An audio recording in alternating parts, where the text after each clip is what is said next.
Assalamualaikum warahmatullahi wabarakatuh.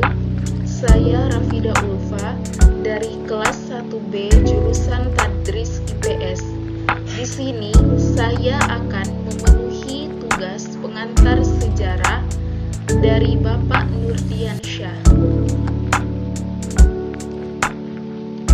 Bentuk-bentuk perlawanan bangsa Indonesia melawan Jepang. Penderitaan rakyat yang semakin parah akibat kebijakan-kebijakan Jepang membuat bangsa Indonesia semakin geram. Mereka terus berusaha untuk menghentikan kekejaman Jepang. Oleh karena itu, bangsa Indonesia melakukan berbagai perlawanan terhadap bangsa Jepang. Perlawanan tersebut diantaranya yaitu: yang pertama, perlawanan bersenjata dari rakyat terhadap pemerintahan Jepang. Untuk mengusir Jepang dari tanah air, maka rakyat di berbagai daerah melakukan perlawanan.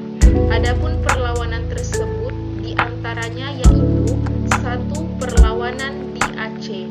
Pada tanggal 10 November 1942 terjadi penyerangan oleh tentara Jepang di Chot Pileng. Perlawanan pertama rakyat Aceh di Chot Pileng dipimpin oleh Tengku Abdul Jalil, seorang guru agama yang menentang Jepang karena adanya aturan tentang kewajiban rakyat untuk melakukan seikerei yang bertentangan dengan ajaran agama Islam. Pada perlawanan tersebut, Aceh mendapat 2 kali kemenangan dan mampu memukul mundur Jepang ke Lok Seumawe. Akan tetapi, pada serangan ketiga, Jepang berhasil merebut Chot Pileng dan mengalahkan Tengku Abdul Jalil dengan tembakan. Yang kedua, perlawanan di Pontianak atau Kalimantan Barat. Perlawanan ini terjadi pada tanggal 16 Oktober 1943. Adapun latar belakang perlawanan ini adalah karena rakyat Pontianak menderita akibat tindakan Jepang yang kejam. Para pemimpin bertekad untuk melawan Jepang, tetapi usaha mereka gagal.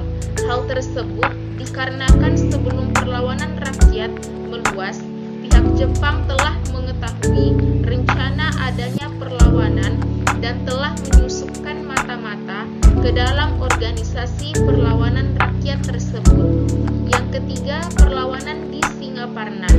Pada bulan Februari 1944 terjadi perlawanan rakyat Singaparna atau Jawa Barat terhadap Jepang yang dipimpin oleh Kiai Zainal Mustafa. Perlawanan ini terkait dengan tidak bersedianya Kiai Haji Zainal Mustafa untuk melakukan seikerei, yaitu memberikan penghormatan kepada Kaisar Jepang. Dalam pandangan Zainal Mustafa, membungkuk kepada matahari sama saja dengan memberikan penghormatan lebih kepada matahari. Sementara dalam hukum Islam hal ini tersebut terlarang karena dianggap menyekutukan Tuhan. Tanggal 25 Februari 1944, Kiai Zainal Mustafa ditangkap di Tasikmalaya dan beliau dipindahkan ke penjara Batavia atau Jakarta. Tanggal 25 Oktober 1944, Kiai Zainal Mustafa dihukum mati. Yang keempat, perlawanan Indramayu.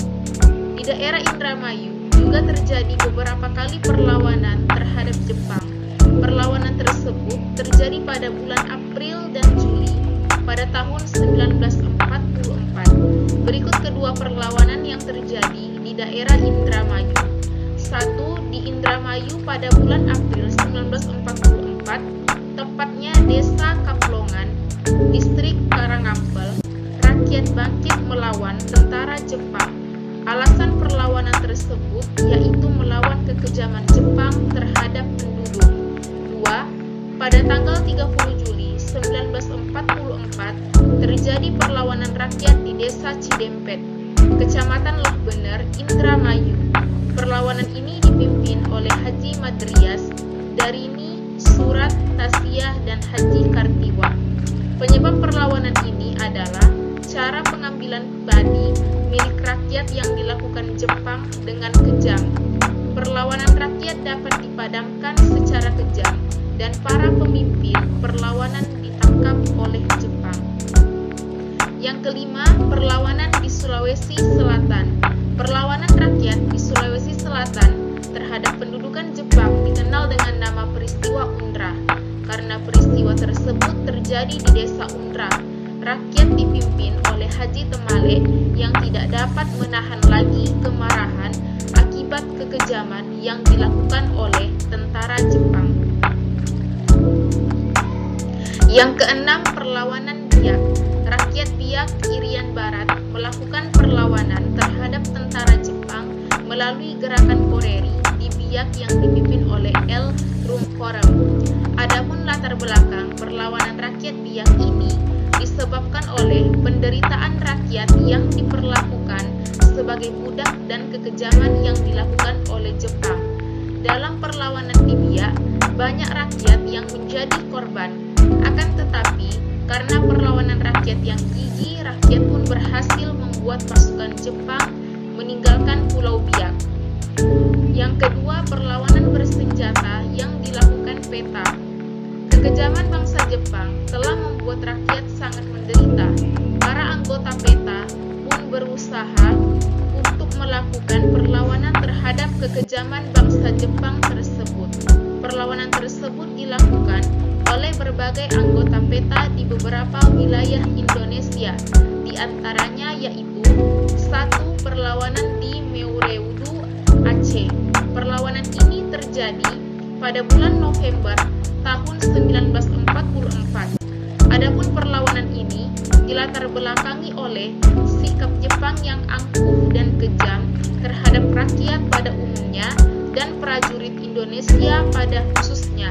Dalam perlawanan di Aceh ini, tokoh yang berperan sebagai pemimpin adalah Perwira Gyugun T. Abdul Hamid. Yang kedua, perlawanan di Blitar. Perlawanan di Blitar merupakan perlawanan terbesar pada masa pendudukan Jepang di Indonesia yang terjadi pada tanggal 14 Februari 1945. Dilakukan oleh tentara PETA yang dipimpin oleh Syudanko Supriyadi. Perlawanan tersebut terjadi karena adanya kekecewaan anggota PETA terhadap Jepang akibat kekejaman Jepang yang menyebabkan penderitaan rakyat, terutama para pekerja Robusta. Yang ketiga, perlawanan di Gumilir, Cilacap.